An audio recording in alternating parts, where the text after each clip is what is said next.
दोस्तों, आज भारत भीषण गर्मी की चपेट में है। ऑलमोस्ट सभी स्टेट्स नॉर्मल से अधिक टेम्परेचर को झेल रहे हैं। इस साल तो गर्मी ने बीते कई दशकों के रिकॉर्ड को तोड़ दिया है, जिसका अनुमान मौसम वैज्ञानिकों ने गर्मी की शुरुआत में ही लगा दिया था। वर्ल्ड मेट्रोलॉजिकल ऑर्गेनाइजेशन WMO की एक रिपोर्ट की माने तो 2023 भी सबसे गर्म सालों में से एक था। यानी कि साल दर साल हम गर्मी में एक खतरनाक स्तर की बढ़ोतरी देख रहे हैं, जो आने वाले समय के लिए खतरे की घंटी है। आज के इस वीडियो में हम उन कारणों के बारे में समझेंगे जिनकी वजह से ऐसा हो रहा है, उनके उपाय क्या हैं और कैसे आप इससे निपटने के लिए अपना योगदान दे सकते हैं। दोस्तों, ग्लोबल वार्मिंग आज के समय का सबसे बड़ा खतरा बनकर उभरा है, जिसके जिम्मेदार हम खुद हैं। ग्लोबल वार्मिंग शब्द का प्रयोग पृथ्वी के एवरेज सरफेस टेम्परेचर में हो रही वृद्धि को एक्सप्लेन करने के लिए किया जाता है। यह वृद्धि अधिकतर मानवीय गतिविधियों के कारण है। ग्लोबल वार्मिंग या वैश्विक तापमान बढ़ने का मतलब है कि पृथ्वी लगातार गर्म होती जा रही है, जिसके परिणाम स्वरूप वैज्ञानिक मानते हैं कि आने वाले दिनों में सूखा, बाढ़ जैसी घटनाएं बढ़ेंगी और मौसम का मिजाज बुरी तरह बिगड़ा हुआ दिखेगा। दोस्तों, वैज्ञानिकों की माने तो इसके पीछे सबसे बड़ा हाथ ग्रीन हाउस इफेक्ट का है। यह क्या है और कैसे काम करता है, हमें यह समझने की जरूरत है। आसान शब्दों में कहें तो जब सूरज की ऊर्जा पृथ्वी तक पहुंचती है तो उसका कुछ हिस्सा वापस अंतरिक्ष में चला जाता है। लेकिन आज के समय में कुछ गैसेस, जिन्हें हम ग्रीन हाउस गैसेस भी कहते हैं, जैसे कि कार्बन डाइऑक्साइड, मीथेन, CFCs यानी कि क्लोरोफ्लोरोकार्बन्स, वाटर वेपर्स, इन सभी की बढ़ती परसेंटेज ने हमारे एनवायरनमेंट में एक मोटी लेयर बनाती है, जिससे बहुत सारी गर्मी धरती के वातावरण में फंसी रह जाती है। इसकी वजह से जो औसत तापमान है वो बढ़ने लगता है और ग्लोबल वार्मिंग होने लगती है। ये तो हो गया एक रीजन। अब मैं आपको बताऊंगा कैसे हमारी एक्टिविटीज इसमें बहुत बड़ा योगदान दे रही है और कैसे हम थोड़ी सी सजगता दिखा के आने वाले खतरे से खुद को बचा सकते हैं। दोस्तों, सबसे पहले मैं बात करूंगा हमारे खेती करने के तरीके पे।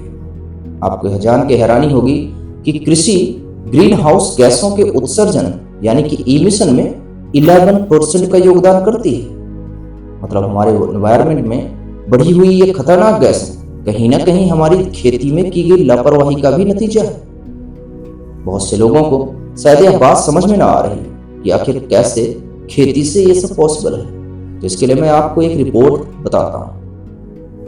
According to the Environmental Defense Fund EDF, विश्व भर में जो चावल का प्रोडक्शन है वो आज हमारे वातावरण में इतनी ग्रीन हाउस गैसें छोड़ रहा है जितनी कि 1200 average sized coal power stations कर सकते हैं। आज अधिक से अधिक पैदावार करने के लिए बहुत से किसान लिमिट से ज्यादा यूरिया और केमिकल खादों का इस्तेमाल कर रहे हैं। आपको यह जान के हैरानी होगी कि 1 किलो चावल पैदा करने के लिए ऑन एन एवरेज 5000 लीटर पानी की जरूरत पड़ती है। और वही चावल जब खेतों से कट जाता है तो उसके बचे हुए पार्ट्स जब जमीन में सड़ते हैं तो उसको खाने वाले बैक्टीरिया मीथेन जैसी खतरनाक गैस पैदा करते हैं, जो ग्रीन हाउस गैस का काम करती है। बीते 40 सालों में पंजाब, हरियाणा और उत्तर प्रदेश के कुछ रीजन्स में वाटर लेवल 200 फीट नीचे तक चला गया है।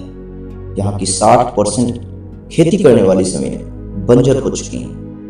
वैज्ञानिकों का मानना है कि अगर समय रहते इसमें कोई एक्शन नहीं लिया गया तो आने वाले टाइम में इसके भयावह रिजल्ट्स हो सकते हैं। आज भारत दुनिया में राइस प्रोडक्शन के मामले में दूसरे स्थान पे है। हमें अगर इस खतरे से निपटना है तो सस्टेनेबल फार्मिंग की तरफ कदम बढ़ाना होगा, जिसमें अलग अलग फसलों की खेती हो, पानी का अच्छा मैनेजमेंट हो, क्योंकि नेचुरल रिसोर्सेज को बचाना आज के समय की सबसे बड़ी मांग है। ये तो हो गई खेती की बात।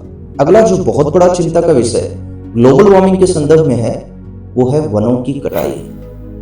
डेवलपमेंट के नाम पे खत्म होते जंगल आज ग्लोबल वार्मिंग में 10% से अधिक का योगदान दे रहे हैं। हम सभी यह बात जानते और समझते हैं कि पेड़ पौधे हमारे रेनफॉल पैटर्न्स को कितना ज्यादा इफेक्ट करते हैं। कार्बन डाइऑक्साइड को एब्सॉर्ब करके हमारे वातावरण को क्लीन करने में इनका बहुत बड़ा हाथ है।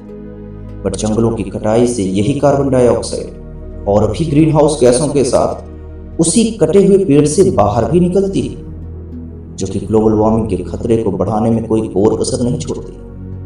आज विश्व भर में तकरीबन 1500 करोड़ पेड़ हर साल काटे जा रहे हैं। आप अंदाजा लगाइए कि अगर इसी रफ्तार से पेड़ कटते रहे तो आने वाले समय में हमारी धरती पे सिर्फ बिल्डिंगें, फैक्ट्रीज और प्रदूषित वातावरण ही देखने को मिलेगा। पौधे हमें क्या नहीं देते? एक अच्छा वातावरण, प्राणवायु, पशु पक्षियों के लिए घर, बैलेंस्ड नेचर साइकिल।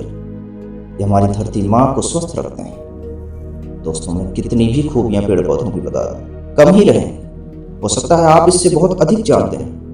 बस मेरा आग्रह आपसे इतना है कि जब भी मौका मिले तो एक पौधा जरूर लगाएं। विश्वास मानिए, आपके अंदर इससे पॉजिटिविटी तो आएगी ही, आप खुद को पौधों से जुड़ा हुआ भी पाएंगे। आज अगर हमें अपनी धरती को ग्लोबल वार्मिंग जैसे खतरे से बचाना है तो हमें सबसे पहले प्लांटेशन, सस्टेनेबल डेवलपमेंट और सस्टेनेबल फार्मिंग जैसे मुद्दों पर काम करने की जरूरत है। लोगों को जागरूक करिए।